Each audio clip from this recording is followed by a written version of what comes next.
So you've totally been there, right? You pour your heart into building this awesome cross-platform app. You're pumped to see it working on every device, and then, ugh, it's just slow. It feels kind of clunky, not quite right. Well, today we are going to fix that. We are on a quest for what I call true rendimiento de clase nativa. That's native class performance. Let's dive in. And that really brings us to the big question, doesn't it? Can these cross-platform apps actually feel native? I mean, we're sold the stream of write once, run anywhere with amazing speed, but what we often get is lag. But here's the good news, and it's really good news. That super smooth, buttery, responsive feel, it is absolutely within your reach. You just gotta know where to look for the bottlenecks and then how to completely obliterate them. All right, so here's the game plan for getting us to that rendimiento de clase nativa. We're going to start by looking at the performance problem itself. Then we'll get into the weeds and tame the main thread. After that, we'll tackle those pesky graphics and memory bottlenecks. And to wrap it all up, we'll check out a high-performance toolkit that's going to make your life a whole lot easier. Okay, let's dive right into section 1, the performance problem. This is all about the promise versus the cold, hard reality. You know how it is. We pick these powerful cross-platform frameworks because they're supposed to be amazing and flexible, but then, bam, we hit that wall. The very first animation stutters. The UI feels sticky. It's just not right. And believe me, it's a super common, super frustrating story. And check this out. This quote from a user on Stack Overflow, it just hits the nail on the head, doesn't it? This proves you're not alone. It is a totally shared struggle in the dev community. You put all this work in, you launch the app, and that very first touch, that first animation, it's just sluggish. Ugh. And then you get this. This is the real kicker. When developers asked for help, the official response was sometimes, get this, don't use a lot of controls. I mean, seriously? For anyone trying to build a rich, complex, modern app, that's not a solution. That is a complete and utter roadblock. So yeah, we need real answers, right? Not some flimsy workarounds that force us to compromise our designs. So what's really going on under the hood? Let's peel back the layers and figure out what's actually causing all this lag. Okay, first up in our deep dive is the main thread. Think of this as the absolute heart of your app's responsiveness. If you get this part right, you are well on your way to that sweet rendimiento de clase nativa. But if you get it wrong, well, your app is going to feel broken. It doesn't matter how great the code is otherwise, it'll just feel wrong. So here's the one thing you absolutely have to understand about the main UI thread. It's basically a single-lane highway. It handles everything the user sees and touches, every tap, every swipe, every animation. And because it's a single lane, if you put a big, slow truck on it, like a heavy background task, the whole highway grinds to a halt. Your app freezes. It is literally that simple. So the big question is, how do you keep that highway clear? Well, let's look at 2 common ways you might update the UI from some other task. You've got synchronize and queue. Think of synchronize like making a phone call. You call the main thread, and your background task just sits there, on hold, waiting for the conversation to finish. It blocks everything. But queue, that's like sending a text message. You fire off the update, and your background task immediately moves on to the next thing. So what's the lesson here? If you want a responsive app, you need to be sending texts, not making phone calls. All right, so we've got a handle on the main thread. Awesome. But our quest for that rendimiento de clase nativa is far from over.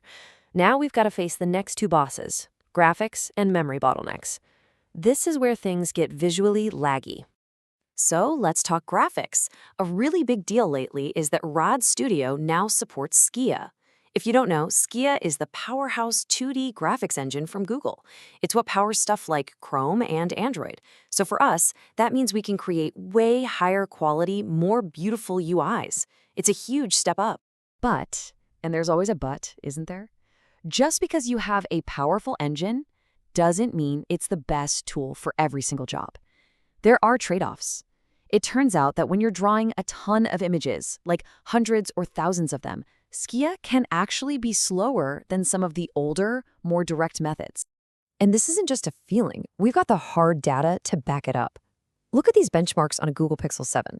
The legacy canvas can handle about 2,000 textures at a smooth 90 frames per second. Skia, on the other hand, topped out at around 500. That's a 4 times difference. The lesson here is absolutely crucial. You have to know your tools inside and out. Picking the right one for the specific task at hand is a huge part of achieving that rendimiento de clase nativa. Okay, let's switch gears from graphics to memory. This one's another classic problem. You know the drill.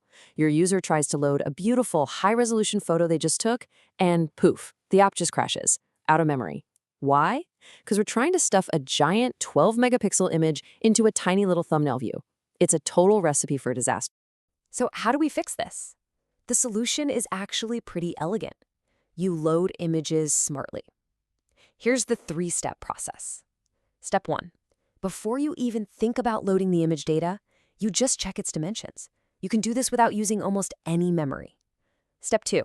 You calculate how much you need to scale it down to fit the view it's going into. This is just a little bit of math. And finally, step 3. You tell the decoder to load the image at that smaller, calculated size. The end result? You get a perfectly sized image, your app stays zippy, and most importantly, it doesn't crash. Happy user, happy developer. All right, we've tackled the main thread, we've figured out our memory issues. Now for the final section, the High Performance Toolkit.